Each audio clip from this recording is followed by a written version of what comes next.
কোরআন যখন পড়তে যাবেন আউযুবিল্লাহ পড়তে হবে। আমার বড় আইন কার জোরে বলেন ফাস্তাই, যেটা আমরের সিগা। আল আমরুল উজুব, আমর হলো আবশ্যকীয়তা অর্থ দেয়, তার মানে তাউস পড়তে হবে আউযুবিল্লাহ। এটি শয়তান তাড়ানোর এক নম্বর হাতিয়ার। কথা বলেন ঠিক কিনা? আমরা কি শয়তানের সাথে সম্পর্ক গড়ব না ভাঙবো? কারা কারা ভাঙতে চাই দুহাত তুলে আরেকটা শয়তানের নাপাক গায়ে চপে ডাকাত করে লিল্লাহি তাকবীর। 2 পড়া সুন্নাত। বিসমিল্লাহ পড়া। সূরা নামল আয়াত নম্বর 30 আমার আল্লাহ বলেন ইন্নাহু মিন সুলাইমানা ওয়া ইন্নাহু বিসমিল্লাহির রহমানির রহিম।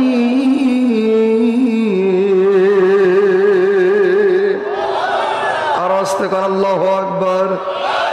3 নম্বরের আইনটা হলো আমার ভাইরা কোরআনের সূরা আরাফের 204 নম্বর আয়াতে কারিমা, এটাও হলো ফরজ। এই ছেলে এই বাবা এই সমস্যা কিছু এদিকে না বাবা, এটি করবি না বস। দেখলে তো মান সম্মান যাবে, তো তরুণ মানুষ।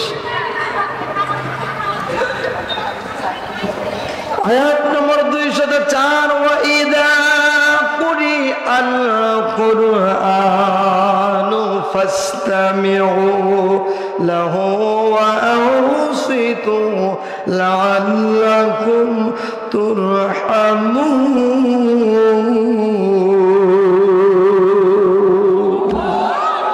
ওয়া ইযা কুরিআল কুরআনু, যখন কোরআন কারীমকে পাঠ করা হয় আমার ভাইরা, তেলাওয়াত করা হয়, ফাসতামিউ লাহু, এটা বাবের তেয়াল থেকে আমরের সিগা।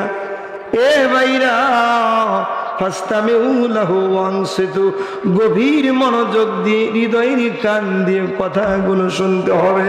কোনো কথা বলা যাবে না, এদিকে সেদিকে তাকানো যাবে না, হৃদয়ের কান দিয়ে কথাগুলো শুনতে হবে। আমার ভাইরা এই সত্যটা যদি মাথায় পেতে মেনে নিতে পারো তবে আশা করা যায় আমার আল্লাহ বলেন লাআল্লাকুম তুরহামুন, তোমাদের উপরে রহমতে কামেলা নাজিল করা হবে। আর জনে জনে কান আল্লাহু আকবার। আল্লাহ রহম আমরা চাই কি চাই না? এ ভাইরা কোরআনে কারীমের 4 নম্বর আইনটা হলো শোনার। আমার ভাইরা এই কোরআনের 58 নম্বর সূরা, সূরাটির নাম হলো মুজাদালা। আয়াত নম্বর 11 আমার আল্লাহ সুস্পষ্ট করে জানায় দিয়েছেন। আমার আল্লাহ বলেন ইয়া আইয়ুহাল্লাযীনা আমানু ইযা কিলা লাকুম তাফাসসাহু ফিল মাজালিসি ফাফসাহু। ইয়া আইয়ুহাল্লাযীনা আমানু, ওহে ঈমানদারগণ, ওহে যারা ঈমানের দাবি রাখো, ভালো করে শুনে রেখো। ইদা মানে যখন, ইলা মানে বলা হয়, লাকুম মানে তোমাদেরকে, যখন তোমাদেরকে বলা হয়, তাফাসসাহু এটা বাবে তাফাউল থেকে আমরের সিগা। এ ভাইরা তোমরা প্রশস্ত করে দাও, এগিয়ে বসো, সাজিয়ে গুছিয়ে পরিপাটি হয়ে বসে বড়। কোথায়? ফিল মাজালিসে, মজলিসে, সেমিনার, সিম্পোজিয়ামে, কোরআনের মাহফিলে যখন তোমাদেরকে বলা হয় তোমরা একটু সাজিয়ে গুছিয়ে পরিপাটি হয়ে বসে পড়ো। আল্লাহ ফাফসাউ দিয়েছেন, এটা বাবে এপাল থেকে আমলের সিগা। তার মানে হলো আমার ভাইরা যার সামনে যতটুকু এই যে ফাঁকা জায়গা আছে, মা বন্দির বলছে মা গো, আপনারা যারা কোরআন শোনার জন্য এসেছেন গো মা, এক মা আরেক মাকে জায়গা করে দেবেন, এক বোন আরেক বোনকে জায়গা করে দেবেন। ও মা ভালো করে মনে রাখবেন, এই যে জায়গা করে দেওয়ার কারণে আমার ভাইরা আপনারা একটু গুছিয়ে বলবেন। সময় 15 সেকেন্ড, কেউ উঠবেন না, কোনো কথাও বলা যাবে না, সময় মাত্র 15 সেকেন্ড। একটু এগিয়ে সামনের থেকে ফাঁকা জায়গা পূরণ করে গুছিয়ে বসতে হবে। ও ভাইরা, এই কাজটা করলে মাগো ও মা, আপনারাও যারা এগিয়ে বলবেন, গুছিয়ে বলবেন, আমার আল্লাহ অন্যত্র ওয়াদা দিয়েছেন আপনার জন্য জান্নাতের জায়গার বরাদ্দ দিয়ে দিবে। আরো জোরে কোন সুবহানাল্লাহ। কারা কারা চাই দেখি তো আমার আল্লাহর ওয়াদা অনুযায়ী জান্নাতে নিজের জায়গাটা তৈরি করতে চাই। আল্লাহ কি বলবো, আল্লাহ দেখো তো কেউ উঠে পিছন কেটে পেরে চলে যায়, তোমার ফেরেশতাদের দ্বারা ভিডিও করে রাখো। কেউ যদি চলে যায় আমি কিন্তু মামলা দিব, আমি মামলার বাদী হব, আমার নবীজি মামলার পিপি হবেন, আল্লাহ মামলার বিচারক হবেন। আমার ভাইরে কেউ ওটি করলে দিক সেদিক করলে মামলা খেয়ে যাবেন। কে আল্লাহর মামলা খাওয়ার জন্য রেডি হয়ে আছেন তারাই যাবেন, আর যা চাইবেন না আমার ভাই তারা এগিয়ে বলবেন, একটু গুছিয়ে বলবেন, কাছাকাছি হবেন, মাহফিলের পরিবেশ দিতে হবে, লোক থাক একবারে কম, কিন্তু ওয়াজ যে হবে না একদম তা কিন্তু না। এ ভাইরা একটু গুছিয়ে বলবেন, আল্লাহ রহম করুন, জোরে বলেন আমিন। আরে আজরাইল খায় না ঘুষ, শোনো রে ও হে মানুষ, আজরাইল খায় না ঘুষ, শোনো রে ও হে মানুষ, কি হতো কালো টাকার পাহাড় গড়িয়া, আইসো খালি যাইবা খালি 3 টুকরা কাপড় লইয়া। কথা বলেন ঠিক কিনা? আজরাইল গান, আজরাইল খায় না ঘুষ, শোনো রে ও হে মানুষ, আজরাইল খায় না ঘুষ, শোনো রে ও হে মানুষ, কি হইব কালো টাকার পাহাড় গড়িয়া, আইসো খালি যাইবা খালি 3 টুকরা কাপড় লইয়া। কথা বলেন ঠিক কিনা? অর্থ সম্পদ ব্যাংক ব্যালেন্সের মিছে করো বড়াই, আজ মরিলে কাল 2 দিন, মিছে ভবের লড়াই রে, মিছে ভবের লড়াই। কথা বলেন ঠিক না বেটি? অর্থ সম্পদ ব্যাংক ব্যালেন্সের মিছে করো বড়াই, আজ মরিলে কাল 2 দিন, মিছে ভবের লড়াই রে, মিছে ভবের লড়াই। নাম খ্যাতি সম্পদের পাহাড়, নাম খ্যাতি সম্পদের পাহাড়, সঙ্গে যাবে না তোমার, থাকবে পড়িয়া, আইসো খালি যাইবা খালি 3 টুকরা কাপড় লইয়া। কথা বলে, কথা বলেন ঠিক কিনা? দেহ থেকে প্রাণ পাখিটা গেলে রে মন উড়ে, আপন পর হিসেব সবই সঙ্গ ভবপুরে রে, সঙ্গ ভবপুরে। দেহ থেকে প্রাণ পাখিটা গেলে রে মন উড়ে, আপন পর হিসেব সবই সঙ্গ ভবপুরে রে, সঙ্গ ভবপুরে। কাঁদবে 2 দিন সুজন সজন, কাঁদবে 2 দিন সুজন সজন, তোমাকে দিয়ে দাফন, কাঁদবে 2 দিন সুজন সজন, তোমাকে দিয়ে দাফন। আরে যাইবে ভুলিয়া, আইসো আঁকা যাইবা আঁকা 3 টুকরা কাপড় লইয়া। কথা বলেন ঠিক কিনা? আজরাইল খায় না ঘুষ, শোনো রে ও হে মানুষ, আজরাইল খায় না ঘুষ, শোনো রে ও হে মানুষ, কি হইব কালো টাকার পাহাড় গড়িয়া, আইসো খালি যাইবা খালি 3 টুকরা কাপড় লইয়া। জোরে কম মা হবে। ভূমিকাটা ক্লোজ, তাফসির হবে এখন, কষ্ট হবে। চলুন আজকে কোরআনে কারিমের 105তম সূরা পড়েছি। কত জোরে বলেন? নাম কি? সূরাতুল ফিল। কি নাম? জোরে বলেন কি নাম? বাস। ফিল মানে কি? হাতি। হাতি, হাতি মানে ছোট প্রাণী, অনেক বড় প্রাণী, সর্ববৃহৎ প্রাণী হাতি। কথা বলেন ঠিক আছে? এই সূরাটা আল্লাহ সূরা দিয়ে, ছোট কোনো প্রাণী নেই সূরা নেই, আছে সূরাতুন নামাল, পিপিলিকা। এরপরে আনকাবুত, মাকড়সা আছে না? তাহলে বড় প্রাণীর নামে আছে, ছোট প্রাণীর নামে, মা বোনদের নামেও আছে। সূরাতুন নিসা, মানে নারীগণ, নারী সমাজ, কিন্তু পুরুষের নামে কোনো সূরা নেই। সূরাতুর রিজাল এরকম কোনো সূরা, সম্মানের দিক থেকে তারা বেশি। কথা বলেন ঠিক কিনা? আসছেও বেশি, তাদের জন্য কিছু কথা হবে ইনশাআল্লাহ। আমি সময় সুযোগ পেলে হবে। আপনাদের কেউ ওঠাউঠি করা যাবে না, বাইরে যারা আছে এসে বসতে হবে। সুন্দর এখন একটা পরিবেশ হয়েছে কথা বলা। কথা বলেন ঠিক কিনা? আমি এখন কথা বলবো, কেউ আমাকে কষ্ট দিবেন না, ডিস্টার্ব করবেন না, প্লিজ ডোন্ট ডিস্টার্ব মি। খেয়াল করুন 105তম সূরা, কত পড়ুন? আউযু বিল্লাহি মিনাশ শাইতানির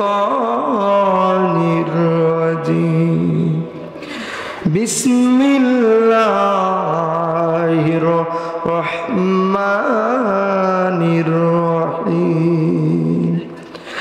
আলম তারা কাইফা ফাআলা রাব্বুকা বিআসহাবিল ফিল। আল্লাহু আকবার। এটি ইন্টারোগেটিভ সেন্টেন্স। লাম তারা, নবীজি আপনি কি লক্ষ্য করেননি? কাইফা কিরূপ, ফালা করেছেন, রব্বুকা আপনার প্রতিপালক, বি আসহাবিল ফিল, আসহাব মানে ওয়ালা, সাথী, ফিল মানে ফিল, ফিলওয়ালা অর্থাৎ হস্তি বাহিনীর সাথে তোমার রব কি আচরণ করেছেন আপনি কি লক্ষ্য করে দেখেননি? অথচ এই সূরাটা নাজিল হয়েছে রসুলের, আমার ভাই এই সূরাটা যে আসহাবে আমার ভাই ফিল, হস্তি বাহিনীর যে ঘটনা, নবীজির জন্মের 55 দিন আগে এই ঘটনাটা সংঘটিত হয়েছে। কত? কিন্তু আল্লাহ কোরআন নাজিল করেছেন, নাজিল করে নবীজি দুনিয়ায় আসলেন 55 দিন পরে। সেখান থেকে 40 বছরে নবুয়ত পেলেন। সেখান থেকে আমার ভাইয়েরা 13 বছরে মক্কায় কোরআন নাজিল হয়েছে। কথা বলেন ঠিক কিনা? তাহলে সেই মাক্কি সূরা, এটা কি সূরা? তো মাক্কি সূরা, সেই মক্কায় আল্লাহ এবার বলছেন আপনি কি লক্ষ্য করে দেখেননি? কেন আল্লাহ তারা শব্দটি ব্যবহার করলেন? অথচ নবীজি তো তখন, এই ঘটনা যখন সংঘটিত হয়েছে তখন ছিলেন না। কথা বলেন ঠিক কিনা? একটা প্রশ্ন জাগে কিনা? জোরে বলেন। আল্লাহ কেন তারা বললেন? আল্লাহ তো অন্য কথা বলতে পারতেন, আপনি কি উনজুর বলতে পারতেন, তানজুর বলতে পারতেন। আল্লাহ তা না বলে তারা বলেছেন কেন? প্রশ্ন একটা আসে কিনা? সম্মানিত ভাইরা আমার, সময় হলে সেদিকে আস্তে আস্তে আমরা চলে যাব, তাফসীর আকারে কথা বলবো। আগে আমরা অনুবাদটা করে নেই। পরের আয়াত হলো আলাম ইয়াজাল কাইদাহুম ফি তাদলীল, সমস্ত ষড়যন্ত্রকে আল্লাহ তাআলা ব্যর্থতায় পর্যবসিত করে দেননি? হস্তিওয়ালা বাহিনী, বাদশা আবরাহার সমস্ত বাহিনীকে আল্লাহ ধ্বংস করে দিয়েছেন। কথা বলেন ঠিক কিনা? তাদের ষড়যন্ত্র ব্যর্থ হয়েছে কিনা?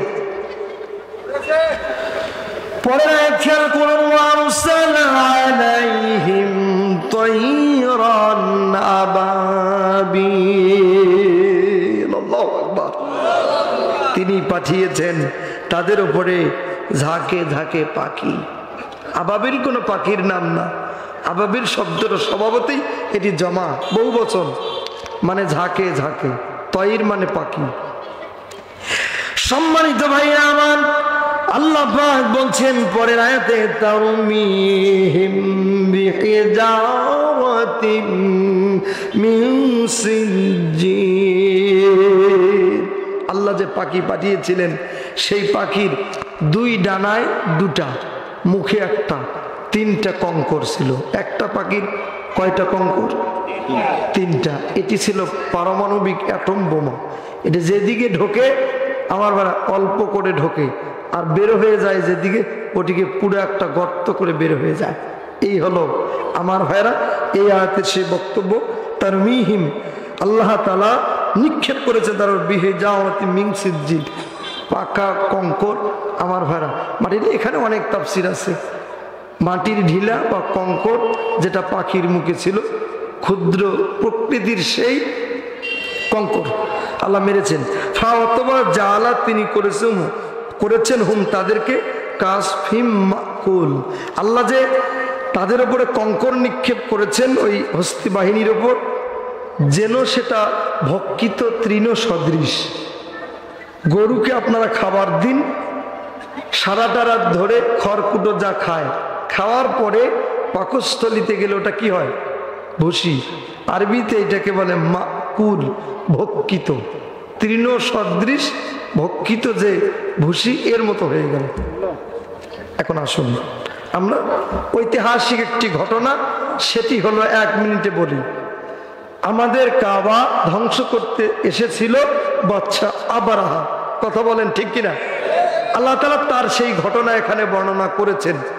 এই যে এই হস্তি বাহিনী ধ্বংসের ঘটনা, সেই জন্য ঐতিহাসিকরা আমার ভাইরা রসুলের জন্মের বছরকে বলেছেন আমুল ফিল। আম মানে বছর, ফিল মানে হস্তি, হস্তির বছর। তার মানে নবীজি যে 55 দিন এই ঘটনার পরে পৃথিবীতে আগমন করেছেন, সেই জন্য সেই জন্মের বছরকে বলা হয় ওই ঘটনার কারণে উল্লেখযোগ্য এই ঘটনা।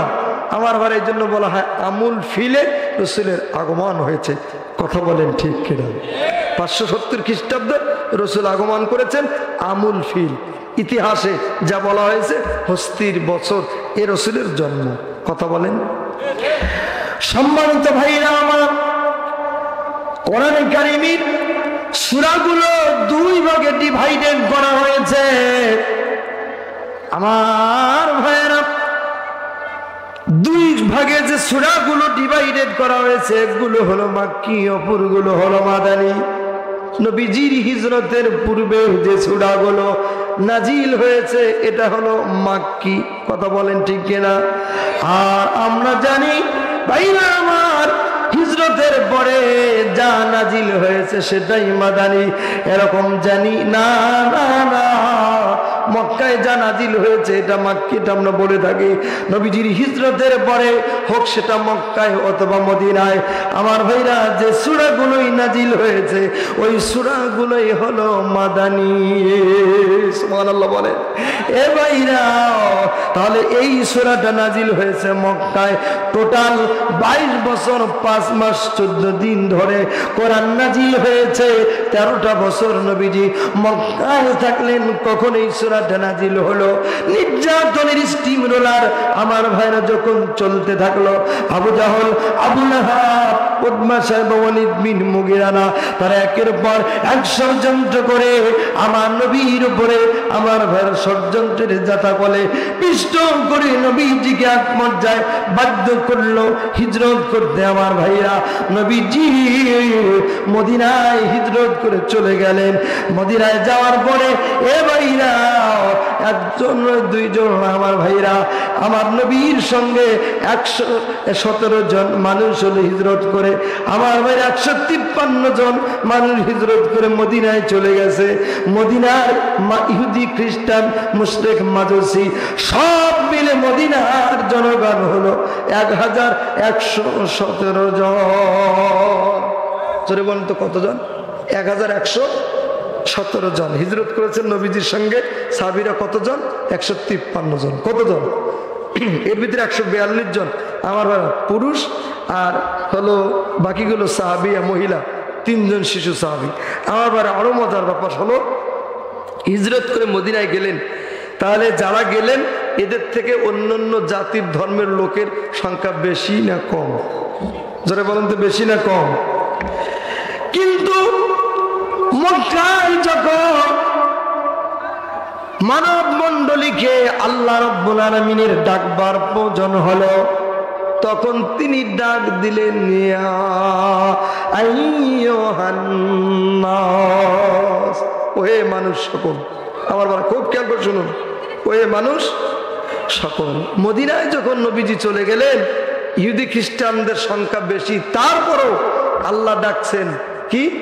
ইয়া আইয়ুহাল্লাযীনা আমানু, ওহে ঈমানদারগণ।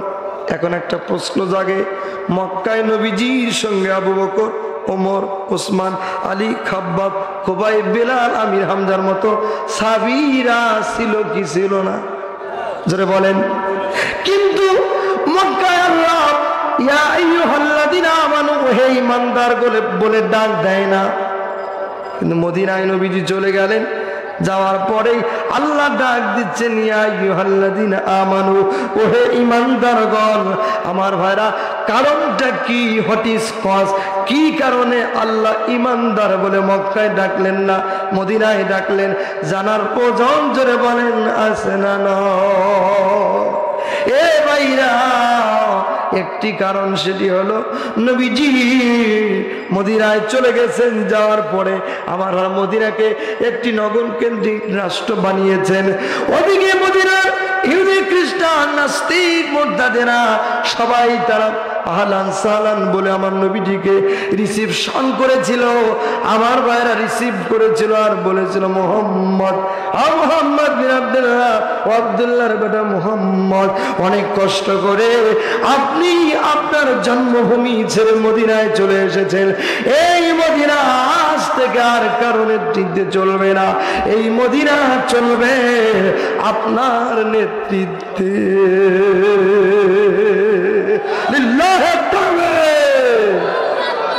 বসেন, আল্লাহ কবুল করুন, হাত জোরে বলেন আমিন। তাহলে মদিনা নগর কেন্দ্রিক একটি রাষ্ট্র হলো, সব মানুষেরা একসাথে হয়ে নেতৃত্বে মুহাম্মদ সাল্লাল্লাহু আলাইহি ওয়াসাল্লাম। মোহতারামকে বসতে দিন। জি, এ ভাইরা খুব খেয়াল করে কথাগুলো শুনবেন। এইরা আমার কেন আছেন, কেন মক্কায় ইয়া আইয়ুহাল্লাযীনা আমানু, ও হে ঈমানদারগণ এই কথা বললেন না? কারণটা কি জানার দরকার আছে না নাই? তাহলে বোঝা গেল ভাইরা আমার, নবীজি মদিনায় গেলেন, ঈমানদার বলে ডাকলেন। তার মানে পার্থক্য হলো, নবীজি 13টা বছর মক্কায় ছিলেন, তখন আল্লাহ ঈমানদার বলে ডাক দেয় নাই। কারণটা হলো, ওই মক্কার চাবিকাঠি ছিল আবু জাহলের হাতে। কথা বলে, কথা কি আমরা আলোচনা শুনতেছেন নাকি? কথা বুঝতেছেন? মক্কা চালায় কে? যারা বলে মক্কা চালায় কে? আমার ভাইরা, মক্কা চালাচ্ছিল আবু জাহল, মদিনা চালাচ্ছে আমার নবীজি। কথা বলেন ঠিক কিনা? আরো জোরে বলতে হবে কথা, ঠিক কিনা? এ ভাইরা, আবু জাহিল্লার মাথা নষ্ট হয়ে গেছে। মোহাম্মদকে এভাবে যদি চলতে দেওয়া হয়, তাহলে এমন একটা সময় আসবে আমাদের কোন নেতৃত্ব কর্তৃত্ব থাকবে না। সেই জন্য একটা ষড়যন্ত্র করলো। এখানে একটা ষড়যন্ত্রের কথা আছে পরের আয়াত, দ্বিতীয় আয়াতে। আমার ভাইরা, একই ষড়যন্ত্র। খেয়াল করুন ভাইরা, আমার ষড়যন্ত্রটা কত বেশি। সূরা আনফাল আয়াত নম্বর 30 আমার আল্লাহ বলেন, ওয়াইদিয়ামকুরু বিকাল্লাযীনা কাফারু লিয়ুসবিতুকা আও ইয়াকতুলুকা আও ইউখরিজুকা ওয়া ইয়ামকুরুনা ওয়া ইয়ামকুরুল্লাহ ওয়াল্লাহু খায়রুল মাকিরিন। নবী, আপনি স্মরণ করুন ওই সময়ের কথা, যখন দারুন নদওয়া পার্লামেন্টে আমার দেশে যেখানে আইন হয়, ওটার নাম হলো আমার ভাইয়া সংসদ ভবন। কথা বলেন ঠিক কিনা? আমার ভাইরা, ভারতে যেখানে আইন হয় বিধানসভা বলেন আর মন্ত্রিসভা বলেন। আমার ভাই আমেরিকায় যেখানে আইন হয় ওটার নাম হলো হোয়াইট হাউস। কথা বলেন ঠিক না বে ঠিক? আজ থেকে প্রায় 1450 বছর আগে যেখানে আবু জাহিল্লারা আইন প্রণয়ন করেছে, ওটার নাম হলো দারুন নদওয়ার পার্লামেন্ট। কি নাম বললো? ওই দারুন নদওয়ার পার্লামেন্টে প্রাইম মিনিস্টার হলো আবু জাহল, আর ধর্মমন্ত্রীর নাম হলো আবু লাহাব, অর্থমন্ত্রীর নাম হলো উমাইয়া বিন খালদ, স্বরাষ্ট্রমন্ত্রীর নাম হলো আবু সুফিয়ান। তাই করছে 49 সদস্য মন্ত্রী পরিষদ, ওই সময় 14 দল ছিল, 14টা গোত্র ছিল, 14টা গোত্রের 49 জন মন্ত্রী ছিল। তারা আইন করছিল মোহাম্মদকে বন্দী করবে নাকি হত্যা করবে, নাকি দেশ থেকে নাগরিকত্ব ক্যান্সেল করে বের করে দেবে। আমার ভাইরা এই আইন নিয়ে তারা কথা বলছিল। একজন বুড়ো মানুষ, আমার ভাইরা মাথায় কোনো চুল নাই, ছাদে মাল নাই, কথা বলেন ঠিক কিনা? আমার ভাইরা নাকি সমাজের বুদ্ধিজীবী, আসলে না, এরা বুদ্ধিজীবী না, এরা বুদ্ধিজীবী না, বের পরজীবী, জোরে বলেন কথা ঠিক কিনা? আইন করছিল আবু জাহালকে, বলা আবু জাহাল তুমি এভাবে চিন্তা করলে হবে না, যেন তেন করে মোহাম্মদকে একটা মামলা লাগাইয়া দাও। আমার ভাইরা মামলা দেওয়া হলো, নবীজিকে বন্দী করা হলো। আবু জাহিল আইন করলো 3 বছরের 3টা। আমার ভাইরা আজকের সূরার শানে নুজুল আমি বলবো, অন্যদিকে যাওয়ার সুযোগ হবে না, দ্রুত শানে নুজুলটা বলেই আজকের আলোচনা হয়তো শেষ হয়ে যাবে। এ ভাইরা নবীজি সহ একজন নয়, 2 জন নয়, 42 জন আমার ভাইরা সাহাবীদের সহ মোট 8 জন মহিলা সাহাবিয়া, 3 জন শিশু সাহাবীকে বন্দী করা হলো শিয়াবে আবি তালিবের কেন্দ্রীয় কারাগারে। আমার ভাইরা নবীজিকে বন্দী করা হলো। ইতিহাস যারা পড়েছেন তারা জানেন, ইতিহাস এই ঘটনাটা শিয়াবে আবি তালিবের কেন্দ্রীয় কারাগারে আমার নবীজিকে 3 বছর 3 মাস 5 দিন জেলখানায় আটকে রাখা হয়েছিল। জোরে বলেন কথা ঠিক কিনা?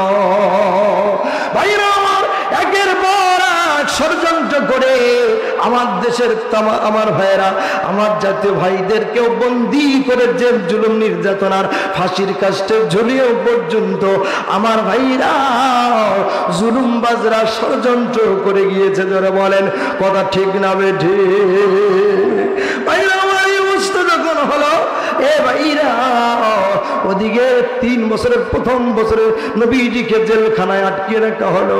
আমার ইতিহাসে যা এসেছে, এ ভাইরা ওই যে সাহাবীরা নবীজিকে দেখার জন্য আমার ভাইরা যারাই যেত কিছু হাদিয়া তো বানিয়ে যেত, চামড়াগুলো শুকনো চামড়া তাদের কাছে ছিল, হাদিয়া তো বা খেয়ে তারা বেঁচে থাকতেন জেলখানার ভিতরে। আমার ভাইরা